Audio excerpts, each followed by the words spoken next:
If you are in the market for a new or new to you pontoon boat, this is Recreational Power Sports 5 must-haves. The number one thing we recommend for your brand new pontoon is a Pontoon RockGARD.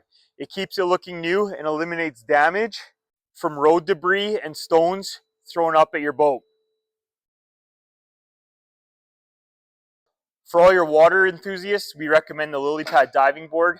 It's a heck of a time and it's easily to remove and install on the deck of your pontoon.